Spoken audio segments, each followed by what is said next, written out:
After 3 straight defeats, the Sharjah Warriorz finally have their first win of Season 4 of the DP World ILT20. Johnson Charles set up yesterday's victory over My Emirates in Abu Dhabi with a measured innings of 77. Before stand-in skipper Sikander Raza and UAE pacer Junaid Siddiqui secured the 2 points with 2 wickets apiece. The Golf Giants were on the receiving end of a Max Holden and Sam Curran masterclass in their last outing as they felt the full force of the Desert Vipers. But James Vince's men will have better memories of the Ring of Fire from their previous encounter with the Warriors last Wednesday, as their batters got them home with just 2 balls to spare. In a tournament that has featured so many final over finishes, there's every chance for some more Monday night madness here at the Sharjah Cricket Stadium.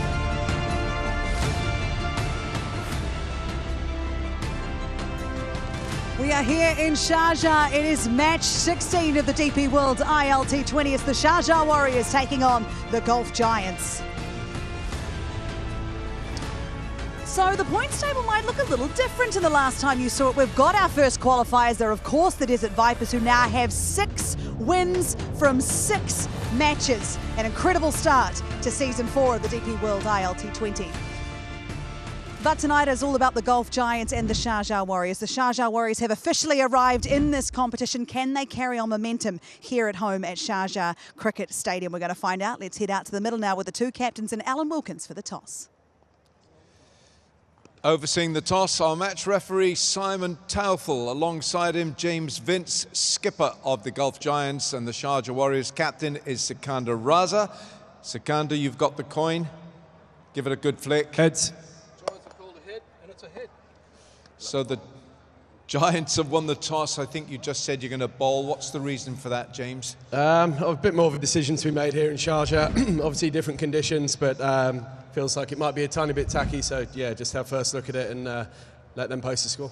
And you've won 3 matches chasing in this season as well, so that's a good sign. Yep, hopefully that continues this evening. Yeah, big game for us. Obviously a disappointing result last time out, but a couple of days to regroup and yeah, looking to get 2 more points on the board this evening and push up that league. Yeah, the teams are making changes these days. How much cognizance do you take of their team, the changes they have made? Yeah, I haven't actually seen their team yet, but yeah, we've got a couple of changes. Fordy's back from injury, Moen's back, and Fred Clarkson makes his debut. So yeah, we're dealing with a few injuries in the camp, so you know, one change can force a couple, yeah. But good to have a couple of guys back out there, and hopefully we can have a good night. So the team will be happy that you're bowling first? Hope so. All right, James, thanks very much indeed. Let's bring Sikander. Sikander, captain of the Sharjah Warriorz. Can you just clarify the captaincy management at the moment with the Warriors? Yeah, certainly. Tim remains the franchise captain. It's because of the travel and back-to-back games. It's we went to Abu Dhabi yesterday. That's a long drive. We've come here. That's another drive. So I think Tim's body has to sit well with him. Yeah. So I think that is why, given the management decision as well, that I'll be the stand-in captain. Hopefully we've got a few days off and Tim could be ready for the next game. So 5 changes you made yesterday, and it was a winning combination. What did that tell you about this outfit, the Warriors, making the changes? I don't think so. It necessarily is because of the changes. What it does tell me that there's enough quality on the bench as well, and given the opportunity to anybody on the bench, they will be ready to step up as well. So it was nice to, some changes were forced because we've been stuck with illness and some guys had to have the surgeries. So some were the forced changes, but apart from that, if you look at our squad as well, and just like every other team, I think there's enough quality on the bench and anybody can be asked to do the job. So with the win in, against My Emirates yesterday afternoon, are you staying with that combination? We would love to, but unfortunately, Junaid Siddiqui had a split webbing, so he's been taken into surgery. So that is a forced change. So Wasim comes back in, and Harmeet is in for Shubham. Harmeet Singh. Harmeet Singh is back in for Shubham. But the rest of the changes, you just have to look at the impact of the situation, and then we take it from there. Lovely. Thanks, Sikander. Thanks very much indeed. Enjoy the match tonight. Right, so that's it. The Golf Giants, James Vince, he's won the toss. They're going to bowl first. We need to look at this pitch, and I've got Aruj Mumtaz Khan, former captain of Pakistan, and you know a little bit about these pitches, Aruj. So tell us, it's got a lovely sheen, but it's over to you to tell us about it. Thanks, Wilco. Yes, got a lovely sheen, and we'll come to that a little bit. It is the new surface here in Sharjah. It is the 4th game, and there have been runs aplenty in the first 3 games with an average score first innings 196. Now, let's touch on dimensions. It is a ground where the ball flies, generally smaller, but batting from the near end, behind leg side boundary, just 56 meters. So I'm sure the batsman will target that shorter boundary. Now I'm going to target my colleague here, Michael Hazeman, admiring the pitch. Shiny surface. What do you make of it? Yeah, it is shiny. I mean, just one little twinkle for the Sharjah boys. I mean, the last 10 games batting first, they've only won one game batting first. So that in itself is going to be something they're going to be thinking about, that change room. The track has got, I'm just going to have a bit of a look at the track. The track has got no live grass at all. Whatever grass is there is dead grass, been rolled in. There's no incentive whatsoever for the quicker bowlers. There's might be a little bit for the spinners, but I think it's going to actually sort of just skid on a little bit. And I think we're going to find the bowlers most of the time are going to try and stay away from this sort of good length area, because this is where the big boundaries have been hit in the previous games we've had here so far. The wickets have actually been the fuller ones, so it's been a bit of a reverse psychology, if you like, from a bowler's point of view. So that's going to be interesting to see, but I think it's going to be a good track to bat on, and I think they'll be pretty pleased with the fact that they can get a good game underway here, and with that high-scoring games we've had so far, I think it's going to be quite good fun. Just one thing, I tried to find someone with a bit of experience. I couldn't find anyone, so I had to speak to Mohammed Jamil, who's been here for 49 years. He's been here since 1977, when cricket started in Sharjah. He tells me there's no dew at all tonight, because there's a little bit of a breeze coming through. It's just died out a little bit. But he knows, he's been here almost every day, I would imagine, for those 49 years. All right, then PhD Michael Hazeman tells you everything you need to know about the surface tonight. Thank you, guys. We love Hazy, and I love these boys alongside me here. Waka Yunus, Simon Dool, the boys are back, and I'm happy to have you with me.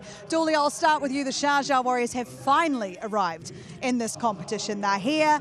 How do they stay here tonight? Well, to perform like they did yesterday, I think. A couple of key performances for them yesterday. We mentioned Johnson Charles in the top of the show. Secunda Raza taking over the captaincy from Tim Southey, saying all the right things at the toss, wasn't it? Tim's still the franchise captain. No, he's not. You are. Do the job. Did it last night. Get it done again. 5 changes. I thought they were good changes. And you know, if team's not good enough in game number 1, game number 2, I think game number 4, 5 is time to make those changes. So they did the right thing. It worked the oracle for them last night. Just more of the same. They've got to start winning at home, and that's going to be the key for them. It certainly is. They're at home tonight, and for the first time this season, the Golf Giants are out of Dubai International Cricket Stadium. So how will they have to adjust? You've played a lot of cricket here, Waka. How will they have to adjust at this ground? I don't think it's going to take them, take a lot to adjust, because they have played here before. They all know these grounds very, very well, and I feel, getting out of Dubai might actually help them, because the last game they lost there, and after such a good start, winning 2 games in a row, and then they're sort of kind of falling away. They're too good a side to sort of fall away. So I think they'll be pleased with coming out. The surface looks a flat one, and I feel that it's going to be a hell of a game. Yeah, it absolutely is.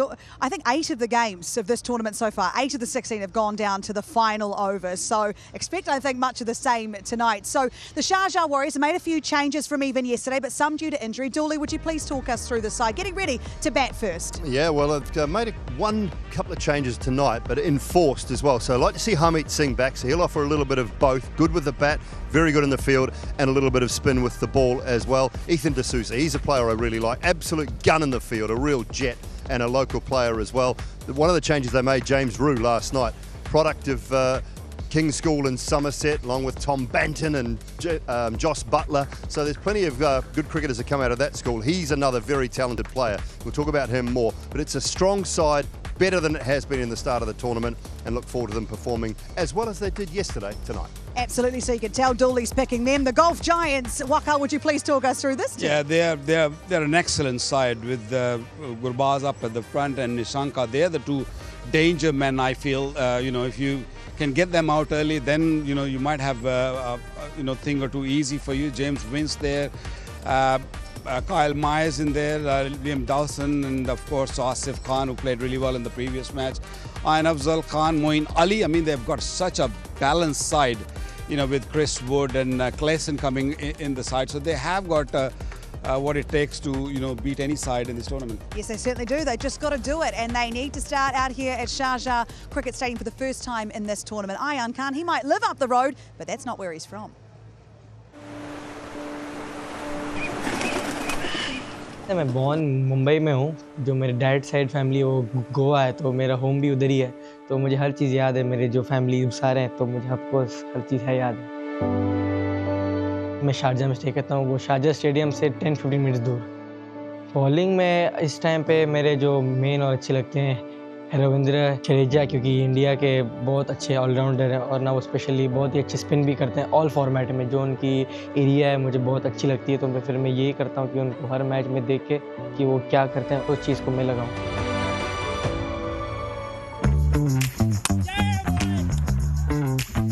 हम चाहे अगर 5 wicket लें, 3 wicket लें, team जीती, ये हमारे लिए बहुत इंपॉर्टेंट है। तो मैंने ये कोई प्लेयर का तो नहीं सोचा है, बट लेकिन हर मैच में यही सोचता हूँ कि जो इंपॉर्टेंट विकेट्स हैं अपनी टीम को मैं लेकर दूँ।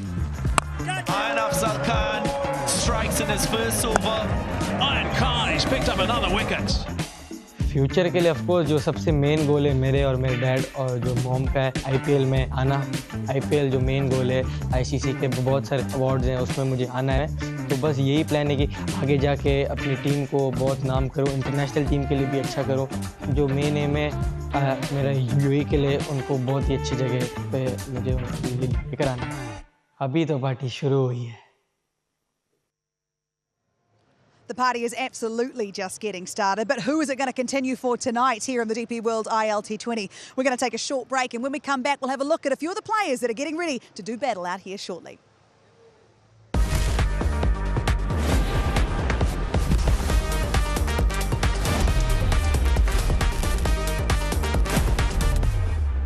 Welcome back to Cricket Safari. Thank you so much for joining us. We are right into it here at the DP World ILT20. We are here at Sharjah Cricket Stadium. We're getting ready for the Golf Giants to take on the Sharjah Warriorz. Now, the Golf Giants, they have won the toss. They're going to have a bowl first. But the Sharjah Warriorz have finally arrived at this competition, getting their first win on the board yesterday. Change of captain with Sikandar Raza, but Tim Southee, the Kiwi that's made his way over here, he's still here in this tournament, wants to make an impact. But let's see how he goes in this or that.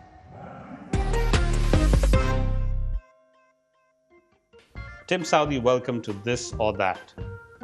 Weights or treadmill? Treadmill. Instagram or Snapchat? Instagram. Calling or messaging? Messaging. Score a century or take a fifer? Score a century. Tendulkar or Lara?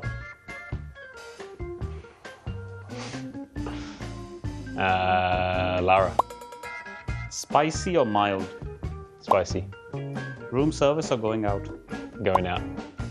Dogs or cats? Dog. Cake or ice cream? Ice cream. Sing or dance? Neither. Money or love? Love. Best moment of your life? Winning a trophy or getting married? Getting married. Smart answer. He might have done that piece just after he found out he wasn't captain anymore. I'm not too sure.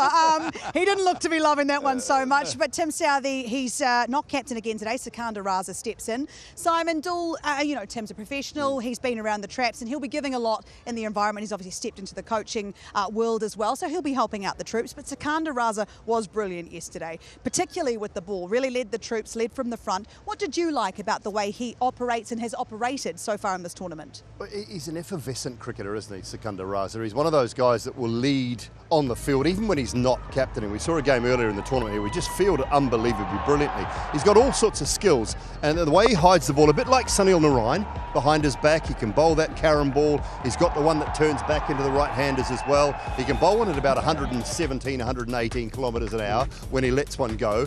He's just a lot to like about Sikandar Raza, and he will just bring a bit of that energy. Perhaps when you're on a losing streak, you can't find a win. What you want is those changes to happen, but you want the leader you choose to actually front up and really take charge and get the best out of the team. And I think he did that last night, and I think that's the reason why they're going to continue with him. Tim will be offering an enormous amount off the park. He's still going to be that professional guy. I know Sikandar said he was still the franchise captain. He'll still be offering enough, even in a support role off the park, I think. So I like the move. You can't do it too late in the tournament.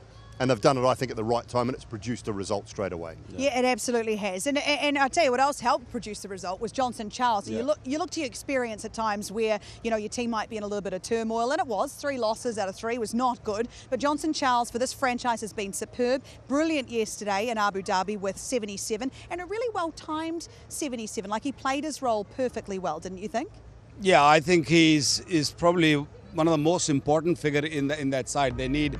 Whenever they need a start, he's the man. I mean, he favors the onside mainly, but if you ball him outside the off stump, he can't really throw his bat. So he's one of those guys, gets going hard for the bowlers to sort of control the lines and length, and you know, he's been superb. So I feel that they need him to get going again. Scored 77 of 53 deliveries, and he was superb. You know, kind of start he gives, and this pitch I feel that should suit him. There's no more grass left on this surface. The ball should come onto the bat nicely. I interviewed him after his innings, and he went on to say about, you know, just got to get 1 win, 2, and then we'll win the whole tournament. I thought, good for you, man. That's the messaging. Play. That is it. Fair play to you. But you look at the experience, and then you meet the youth. You see a James Rue come out. He was brilliant behind the stumps, but he batted first. He got a go at it. His first ball, the confidence. What does that say about the group, the environment, and the young man that he is, that he could do this? Have a look at your screens. He could do this on his first ball. Exuberance of youth. Highly talented. Both he and his brother Thomas, really well thought of down in Somerset. They've come through King's College down there. I mentioned Josh Butler, Tom Kohler-Cadmore, Tom Banton. So many good cricketers have come through King's and Taunton, and he is just another one. England under-19s, got all the shots, all of the sweeps. A typical wicket-keeper, basically. Plays all of these little scoops and reverse sweeps, but a really talented young man. And, you know, the confidence to come out and do that last night, to be given to him by the coaching staff and by the captain, I'm really pleased for him. He is a super talented kid. He will be playing for England in the next 4 or 5 years, I can tell you that. All right, you heard it here first. Simon Dools called it, but he was superb, and I was really impressed with him behind the stumps. It was exciting stuff to watch. No Junaid Siddiqui for the Warriors tonight. He has that injury. How much of a blow is that for the Warriors? Look, I think he was you know, a very important figure in the middle part of the game, where he bowls nice and straight wicket to wicket, and that injury really you know, got him out of the game, and I think it's a webbing has just come off, and it's going to take a few days. I don't think he'll be playing in this tournament again. That is a loss, but they do have other players. They have young fast bowlers who can replace him. We had JP Duminy on the show after the game yesterday, and he said it didn't matter about his hand. He was saying, just give me the ball, coach, give me the ball, captain. I want to do this. I want to do this for you. And another player who's been working really hard on his game, saw that it wasn't going so well in the early stages, was Gurbaz for the Gulf Giants, and his fortunes have changed quite dramatically, Dooley. Yeah, I just like Ramanullah Gurbaz when he gives himself a little bit of time. I love to see him maybe just work the 1s and 2s early on, not be not be too proactive, go searching. He's got all the shots in the book. If he just waits for the ball in his area, he'll put you out of the park no matter what. I want to see him run hard between the wickets, get his innings underway with maybe a few singles and 2s, put the bad ball away, and then work into it. Once he's been there for 10 or 12 balls, unleash yourself, go for it. Yeah. All right. He is one to watch tonight, that is for sure. So I leave you with this, boys. Who are you picking tonight, Waka, just quickly? Gulf Giants. Oi, Gulf Giants, Dooley. Everybody's going to go with the chasing team. Everybody. Yeah. Except me. I'm going to go with the Warriors. Back to back the Wars. I'm with you. Up the Wars. We love up the Wars. Right, we take a short break here, but don't you go anywhere, because when we come back, it is the Gulf Giants taking on the Sharjah Warriors at home. Can they keep the momentum going, or will the Gulf Giants be too good? They're with the ball first.